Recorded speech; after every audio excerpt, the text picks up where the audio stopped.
has a little tiny hat. I want to prove this animal's real. All right, so this is your host, Maya. And this is Althea. And this is our podcast, With Our Powers Combined. All right, here we go. Episode 20. That is a very fitting noise. Spooky. Spooky. We are in October. We are getting closer to Halloween. Mm-hmm. And although I personally do not really get into the spooky spooks because I'm a big baby. I'm also a big chicken, so I cannot. When we were thinking about this episode and when we realized it was going to fall, we have, as true OG fans would know, kind of a weird friendship origin story related to the spooky times. Yes. Which is kind of funny that that's one of our like one of the things that brought us closer to each other. I do think it's also interesting considering what I said 20 seconds ago, which is I'm not a spooky person. This was one of my openers to you, which is crazy. For anyone who doesn't know, in one of the first conversations we ever had, I was telling you about a person I know who doesn't believe in vampires, but does believe in Mothman, which is objectively insane because so many cultures have some version of a vampire, and Mothman has been cited in like 3 U.S. cities. And this friend was like, I believe in that with my whole heart. And Maya was telling me this, and I was like, Mothman, what is that? And I was like, exactly. Honestly, exactly. I'm not going to name names, but you know who you are, and you're wrong. You're wrong. Vampires are real. And then from there, we said not only are they real, they're also my lawyers. Which doesn't that just feel correct, though? It's just amazing. And I believe we created a picture of this vampire lawyer that you have, which also became my lawyer, because I was like, well, if you have a vampire lawyer, it's just fitting that I also do. If you have a lawyer, it's rude not to share. Yeah. Lawyers are so hard to come by these days. Especially if they're vampires. They're even harder to come by because their hours are so weird and their headshots don't turn out good. Exactly. If you try and use a flashlight, they just, they're invisible in the picture. It's really rough. Yeah, it's hard. It's hard to get them, but you know what? They exist. Yeah. Vampire lawyers. They do. They're real. They're coming for you. They're not. I'm not sending them on you. Anyways. At 2 a.m. later. Watch out. You might get a call from our vampire lawyers. Watch out if you don't give us 5 stars. But we were thinking about just kind of like from mythology kind of led us into cryptids, because cryptids are actually different than monsters. If you didn't know, I've got a definition for you. Cryptids are animals or other beings whose presence or existence is disputed or unsubstantiated by science. So you might hear it talked about as like cryptozoology, which is the study of cryptids. It is known as a pseudoscience because they are claiming that they may exist somewhere. And really the main like difference, if you're trying to get what's the difference between like a rare animal and like a cryptid, is biologists. They identify new animals, new species all the time, but they're specifically using the scientific method in order to discover them. Whereas cryptozoologists are usually focused more on like folklore, like in records of rumor. Right. So some really classic examples of cryptids, in case you didn't know, the Loch Ness Monster, Bigfoot, the chupacabra, which is like a huge one. Yeah. Those are some classics that you've probably heard about in media, in TV shows, things like that. I want to know from you, apart from your vampire lawyer, were there any like cryptids or just like kind of myths in general that were popular in the Philippines or like your childhood, anything like that? Yeah. Growing up, I believe there are a lot of that. Well, I didn't know that they were like called cryptids and stuff. I just know that they're like mythical creatures in the Philippines, but before the Philippines was colonized by the Spaniards, we actually have a rich like oral tradition of myths and folklore and animalistic animistic beliefs. My sister would know best, not me, but through her I was able to like hear stories and see the things that she would look at and research and all of those things. But I know that every ethnic groups across the Philippines, across the islands, had its own beliefs. So because there's so many kind of ethnic groups and they're their own groups, they have their own culture, their own religion, and all of those things. That's why we have a lot of names for gods in the Philippines. Like we have Bathala, Kanlaon, Gugurang, like a lot of things. And we also have a lot of like spirits and cryptid like creatures. So with that, I have listed 7 of them that I remember growing up. So I'll just list them for you because I think it's fun. Yeah. Number 1 is aswangs. That's the only one I know. We talked about this at a Super Taqueria. We did. We talk about aswangs, and they're shapeshifters. Honestly, they're you could kind of see that they're maybe like vampires, but they could be anything because they are shapeshifters. They could be lawyers. They can appear human by day, but turns into ghouls, wolves, animals, witches at night. So that's what an aswang is. It's like a generalized, oh, you're normal during the day, but when night comes, I don't know what happens to you. But they just have friends like that. Their main role is to scare children from wandering, explain like sudden illnesses like miscarriages and death, which is kind of interesting because I think why we have cryptids as well in culture is to explain things that are maybe unexplainable and to make sense of things that are like death. Yeah. Like, oh my gosh, why do we die? Yeah. It's because there's a witch that's haunting me and all of those things, which is not true. But yeah, so that's one of them. We have a manananggal. Do you remember this one?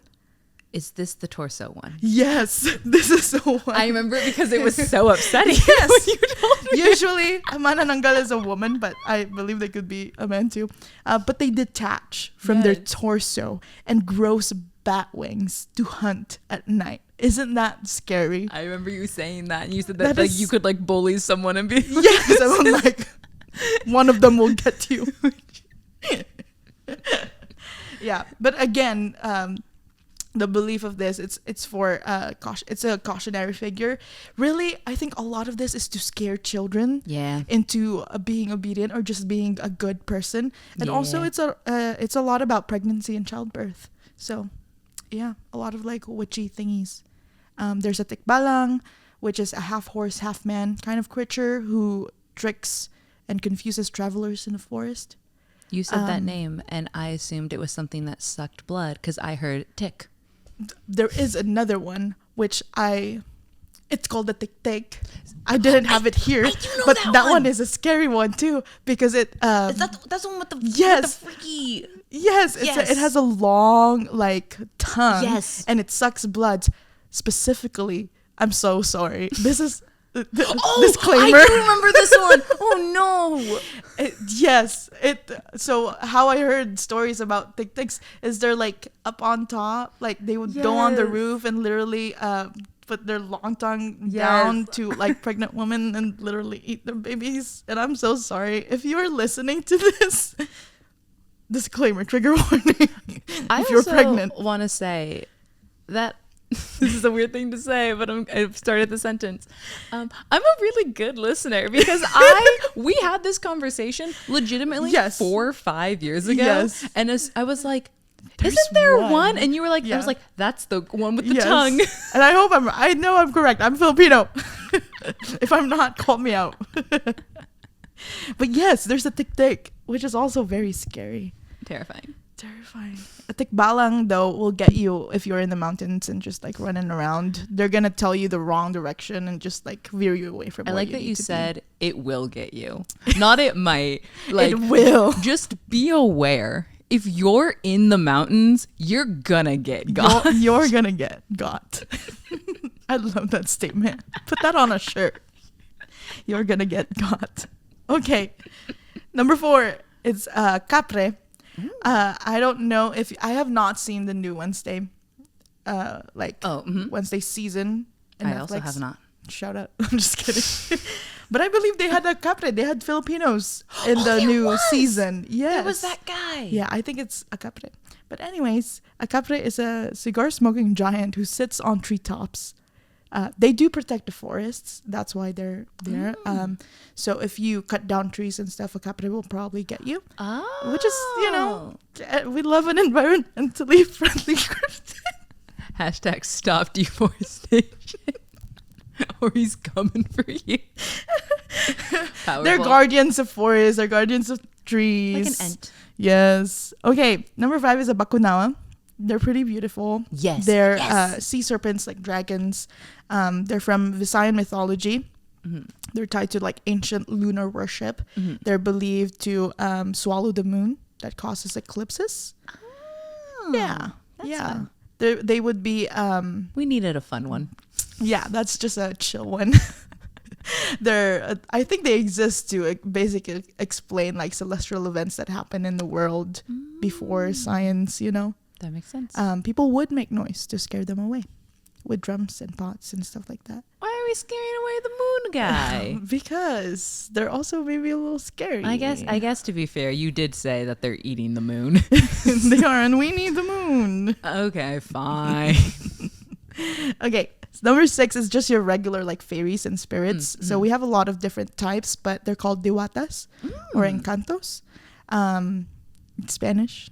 Shout out to you, Spaniards. Shout out to the colonizers.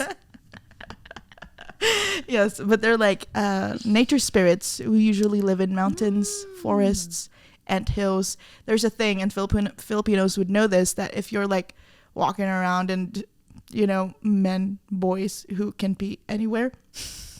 If you pee in like an anthill, you're supposed to say, or I don't know why I went to pee right away. It's because that's what I have in my head growing up. But you have to say tabi tabi po to an anthill, whether you're passing by or peeing, as I've said. Well, I feel like you would definitely have to say it if you pee on it. I don't know what the words are that you just said, but I'm assuming it's some kind of like, hey, I see you, thank you, I'm sorry kind of deal. Yes. So I feel like, you should apologize if you pee on someone's like, home. Excuse me. Yeah. Like, tabi tabi po, like, excuse me, I'm here, attention. Yeah. Yeah. I think you should do that when you pee on anything. I think that's just polite.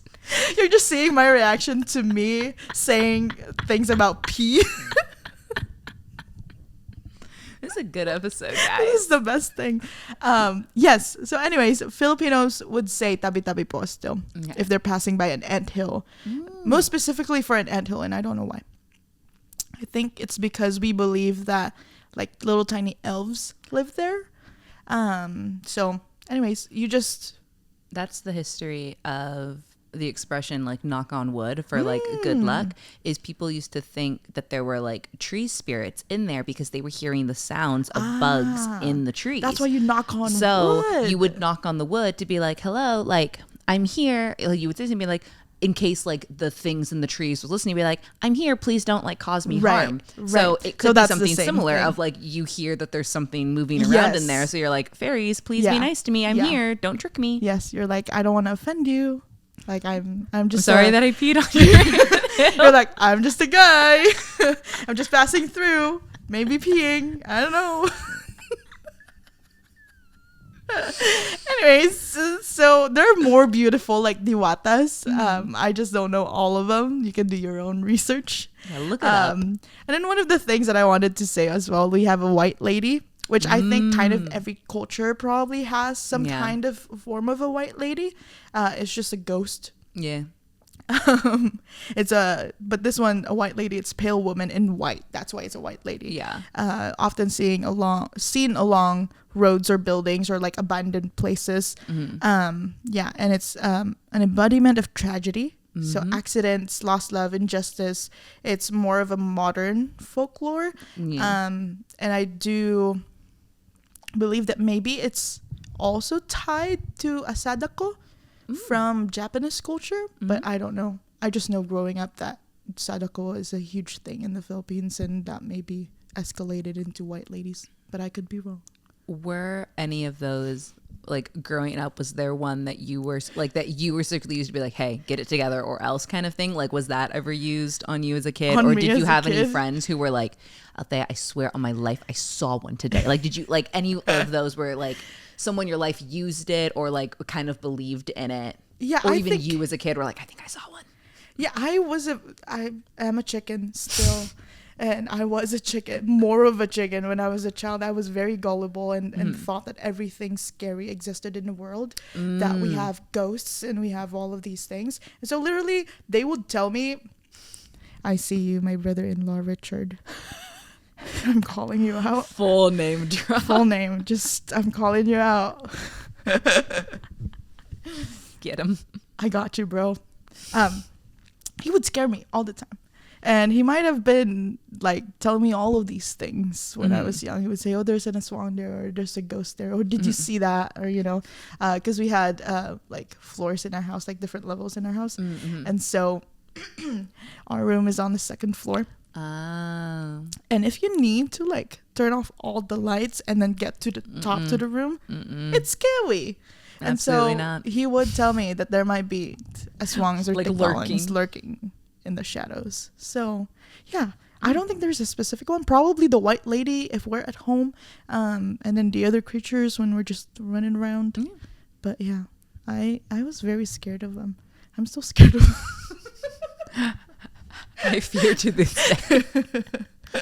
I do think it's funny because I do think that's really common with so many like cultures, that the folklore is very much like kid get it together. Yeah. Like I remember we like in our personal family didn't grow up with like a whole bunch of folklore, but my cousins did. And I remember I had a cousin come and visit one time and she was fussing at like her younger brother. Yeah. And she like told him like, you got to get it together or like the kakui's gonna come. Right. And she said it like very, and both of the kids are like, It's, no. like, And they serious. immediately like got freaked out. And I was like, who? What's gonna come? And then she told me about the kakui, which for anyone who doesn't know, it's basically like Mexico's version of like the boogeyman. I mean, honestly, it's a lot. They called it the kakui. Sometimes they call it like la coco. Like there's different like names for it. But Right. growing up, they called it kakui, so I called it kakui. And it's actually like the word for it like means skull. So it's like they have like a skull face, and it's like if you're misbehaving, the kakui's gonna come and take you away. So it really is like the boogeyman coming to get you. And I had never heard of it, didn't know anything about it, was then terrified. I wanted to know who was the skull man coming from my cousin. And I was like, who is this monster and why is he coming from my cousin? And then later asking my mom, and it was very funny because my mom like got like war flashbacks in her house, Like, where she was like, yes, I know what the kakui Yes. is. Yes. And then obviously a really like classic one is like the chupacabra, like I said, which means like goat sucker. Yeah. So that's, people like say it looks different. Kind of depends on like, some people say it's more like lizard like. Yeah.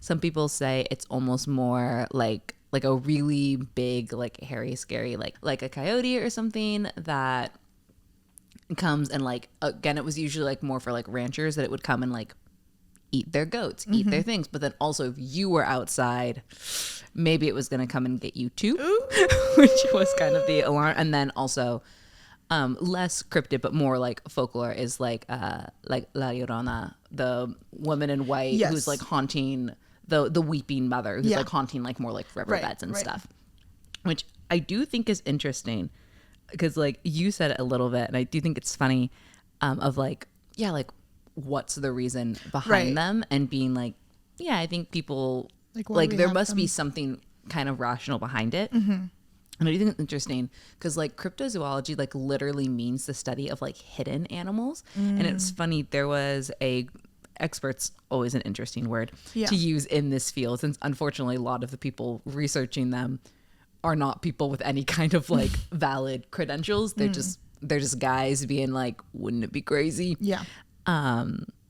But it was like invented in the 50s, and it was trying to actually separate rare animals from monsters. And part of the interest so deep into the folklore was they were hoping that these monsters were animals, like were genuine animals who had been assigned magical powers. Right. So like an example of this would be like the questing beast. So this is something that you in like medieval literature, you'll read, like if you are familiar with Arthurian legend, that there were knights who were sent on quests to go and find the questing beast, and they would describe it. And a lot of people have since said, yeah, I think maybe it was like a giraffe. And they just had never seen a giraffe before, because they say that it had like the neck of a snake and it had like the body of like it, like, but there was like a body of like a horse, but like it was also like a leopard. And it's like, yeah, I think you just saw something with a really long neck with spots on it and you didn't know what that was. So you just mixed all the animals together. Right. And then people were and like, describing things and that they were are like, already familiar. It's a to giraffe. them. Right. So there was also, I think, like this hope of like jackalopes, of like, it's like maybe it's the mix of something. And it's like kind of this hope of like, if we peel back enough of the mythology, we're going to find an actual creature that really does. That's like is a rare something. Magical. Yes. Because that's even like with like a chupacabra, there's been people who have thought that they've spotted it and reports have come and they're like, no, that's just a really big coyote. Yeah. Or like, no, that's just like a really mangy dog. And they're like, or it's like a giant lizard, but it's one that we already know exists. But they get like, maybe I found it. And they're like, nah, that's just an animal. So I do think that's really interesting that that exists. And I am always intrigued with the fact that there's so much like, get it together. Yes. Like, when this thing's going to get you. Yeah. I do love that as humans, we love to like create stories for things that like we can't explain. That we have like like a giraffe, like now it's so normal to us. Yeah. But because it's so unfamiliar to them, at that point, like some white dude in the 1400s had never seen a giraffe. Like a neck like a snake. It's just like, oh yeah, it does make sense if in context you're thinking about it. Like, yeah, if I was the first person to see that, like what would I have done? Yeah. So I do think it's interesting how cryptids could come from a place like that. Yeah. And that is really common, is if you look at a lot of descriptions of them, it's something mixed with something. And honestly, it usually comes because it's so much of like what you said, like oral tradition. Yeah. Is it someone saw something. Yes. And it's like, I saw something and it was dark. And I think it was like a weird looking deer thing. Like it kind of looked like a deer, but like it wasn't a deer. And then like, what do you mean? You're like its antlers were weird and its legs didn't move quite right. And then later someone sees like an elk, like instead of like a deer, they see a moose and they're like, yeah, it was kind of like that. And it's like, it starts to spread. And then what really happened was that guy just saw a moose for the first time. But it gets passed along and the story keeps changing. Right. And now we have the Jersey Devil, which is like a horse, like donkey thing with bat wings, because it's like, oh, we've gotten so far and we've added so much, and maybe it does this, and how did it get away? Well, maybe it got away like, and it starts to grow. I mean, that's even like the Kraken, like the idea, it came from giant squids. And people were like, what is that? It's some horrible sea monster. And you're like, correct. Yes. It is a horrible sea monster. But like that led to the discovery of a real animal, which was like the giant and like the colossal squids. Yes. But they were like, it's a tiny god maybe. And you're like, it's not a tiny god. It's just a really, so there is like an understanding of it. And I do think that's interesting of what you said of like maybe people liking stories, because that's always something that's so interesting to me is like, why? Why is there such this, like, I understand like a scientist being like, I want to prove this animal's real, but why do you think the everyday person is like so into cryptids? Because I feel like we keep making up new ones all the time and they're so popular to tell stories about and like see. So like, why do you think that is? What's the deal? I think one of them is like just thinking about like the Filipino creatures and how we got there. And I was telling you earlier how diverse our culture is, and even before Christianity came in the Philippines, because we have just a vast, like, broad, like, and it's just very rich culture in the Philippines that I'm like, one of the things, like, there's so much islands, and the Philippines basically is just in like one place, right? But there's so many islands, so they would have similar creatures in different regions, but then these different regions have different names for them and different beliefs about the same creature, and I'm just like, don't we do that today too, to create some kind of like magical thing in our heads, or something that we can believe in? Like, we just fill in the gap of what we don't know, and so there's so many things that come up like here and there. And I'm just like, that is so interesting how it's the same creature, but it's different in all of them, and different understanding of people, because they have different beliefs, they have different morals. Maybe a diwata in one place is a guardian and can bless you, but maybe in another place it's also a guardian, but it will curse you, you know? So I think that's thinking more like in the past, but I don't know about modern culture. Like, where do we get there? I love that you said that, 'cause it makes me think of, like, people joke about this all the time about the difference between like Greek and Roman gods. Because they're like, it's literally the same 12 gods. Right. They just call them something different. But yes. it also, this is what I do think is interesting and kind of takes us into modern times, is it reflect the culture.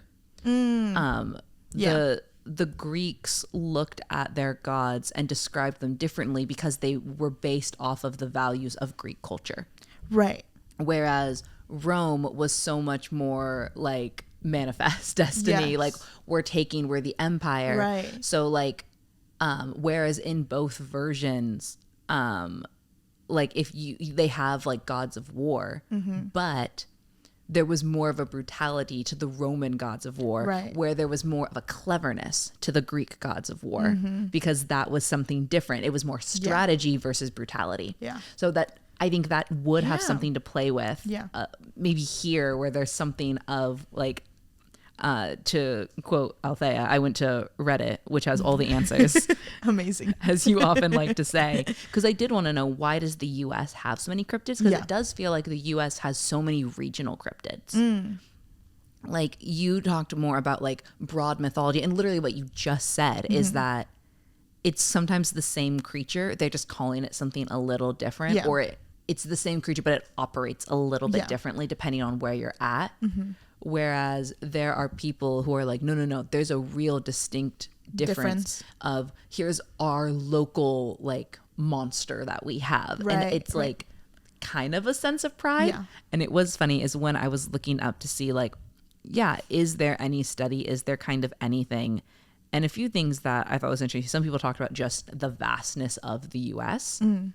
Right. Is that so it's so big, but it's also so easy to get from one place to the other.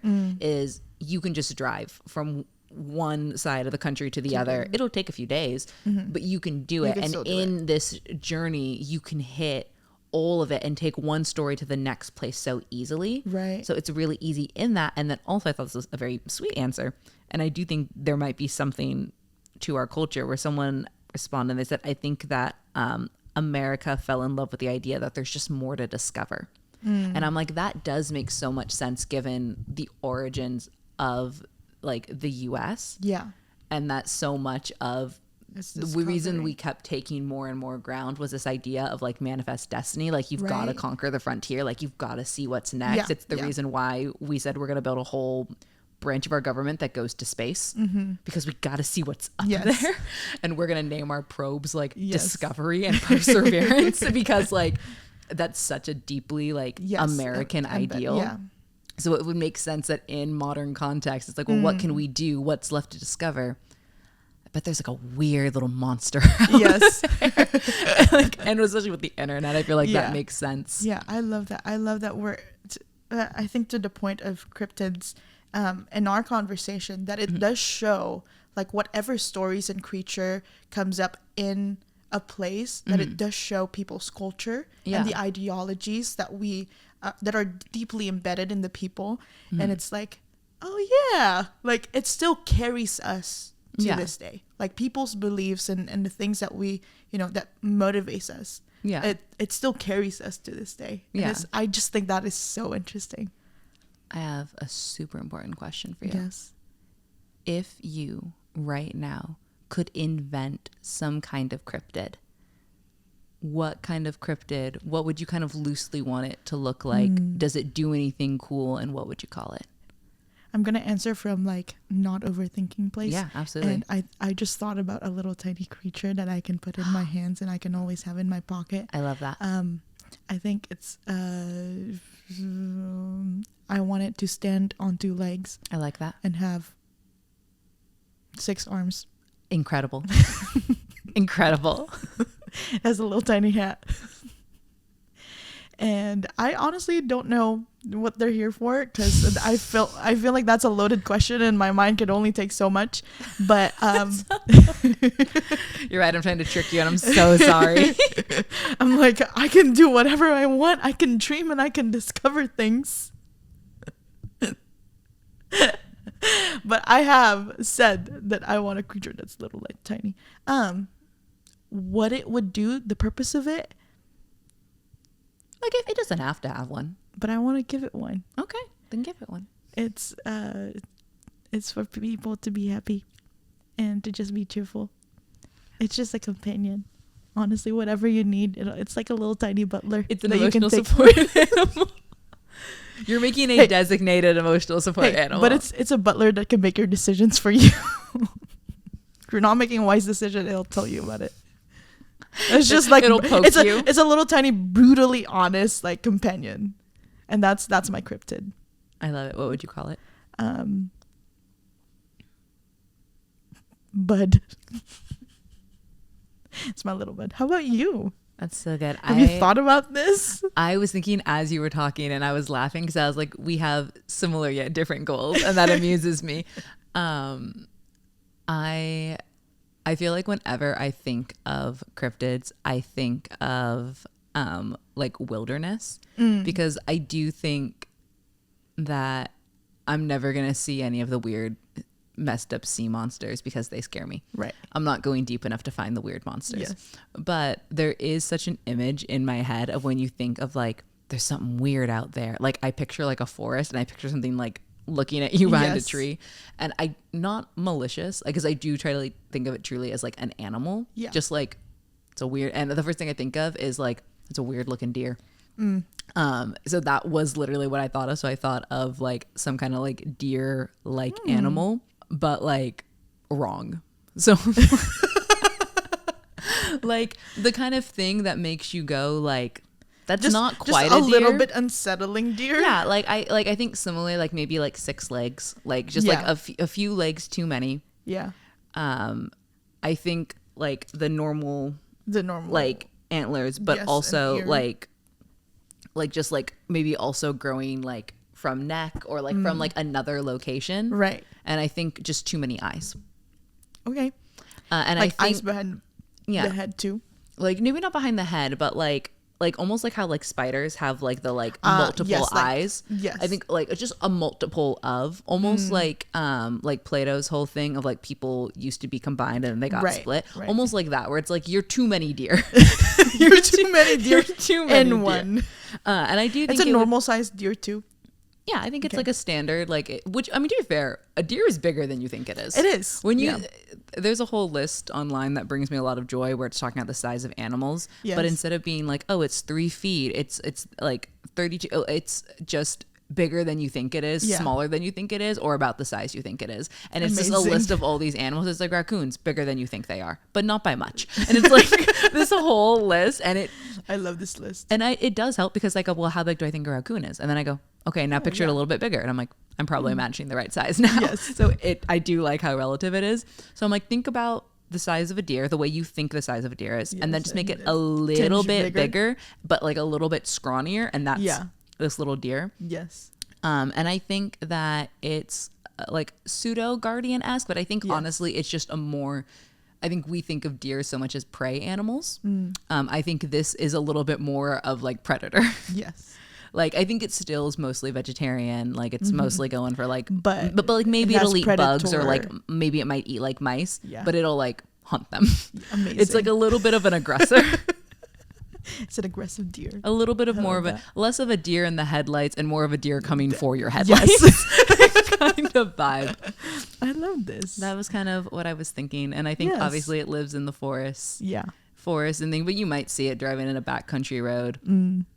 And it's not like, oh, it sees you and runs. It sees you and it sees you seeing you, and then Yes. it kind of watches you as you go past, trying to decide if it's gonna get you. And it's like, now if I'm you're, imagining it. I'm like, I don't know if I want to see it while I'm driving. that's what I'm picturing. That's kind of scary. But it's still got that little I cute love little it. white tail. You know how Okay, deers have that the little, adds- and it still yes. has the little speckles, the Yes. little.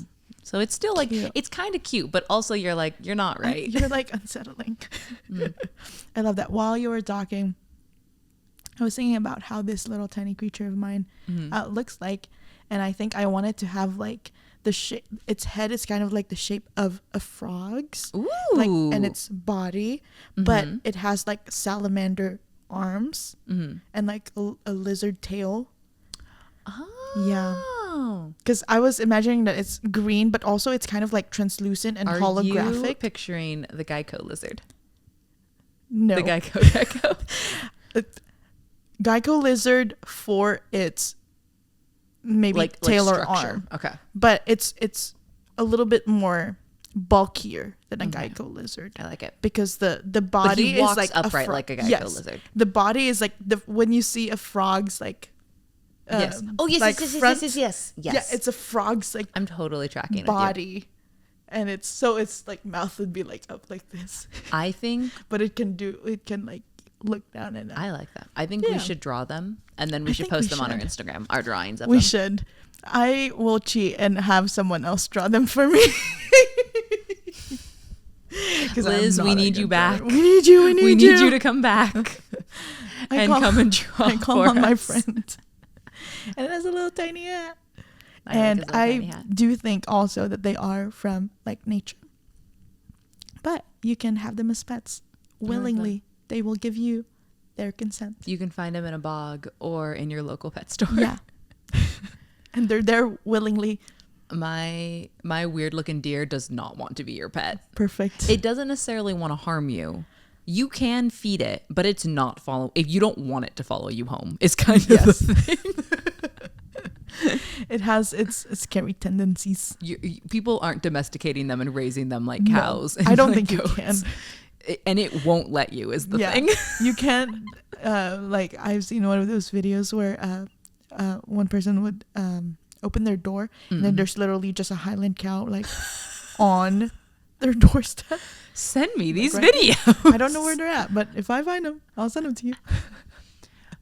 But- There's a subsect of people right now who were on Tumblr at the same time that I was on Tumblr, and they see me right now. They see me and they know me, and we were following the same blogs. Okay, I'm not there. You weren't, and that's okay. I'm not a Tumblr girl. The people who know, they feel me right now in this moment. I love that. Comment down below if you can. If you can? If you can feel her right at this moment. Oh, I just thought you meant like if you have the ability, and I was like, if you still If can. you still can. Spooky. No, I love that. Is there any last thoughts you would like to say? Any about last cryptids? thoughts about cryptids?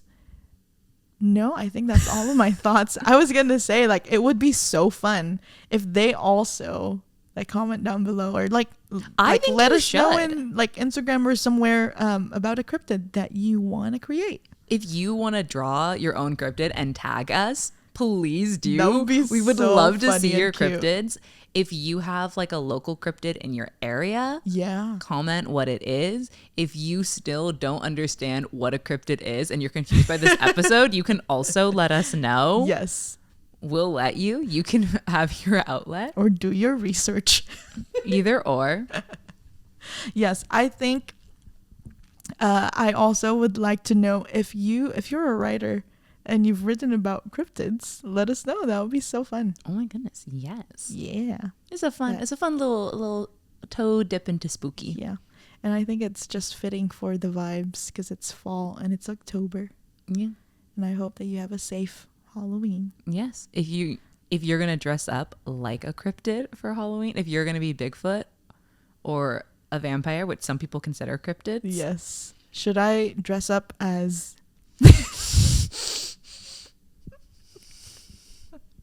Should I not finish the sentence? I was just scared you were going to say either the tik or the torso one. And I was like, no.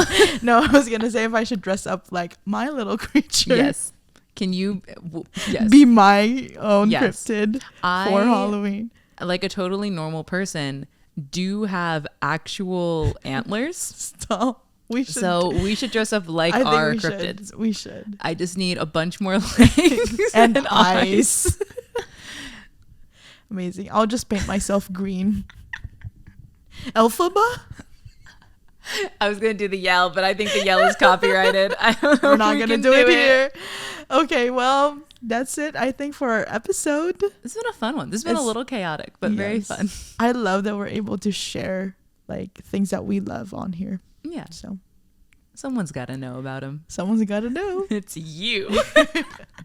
You're forced to. I'm just kidding. All right. Well, if you loved and enjoyed this episode, don't forget to like and subscribe. Also, if you're on Spotify, rate us.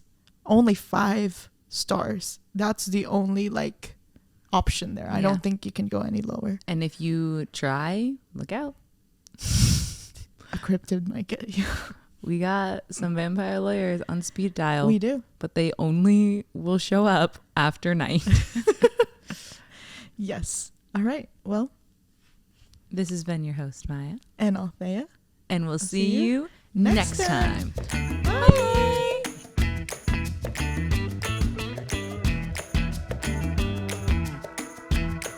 I was going to say real quick. Yes. I can't believe that we did that whole thing. And I forgot to mention my favorite thing in the world, which is that sailors used to think that manatees were mermaids. Stop! The part of the mermaid thing started to come to pass because they saw manatees and they were like, look at this beautiful sea woman. And I didn't say it. And it's my favorite thing. Wait, what are mermaids called when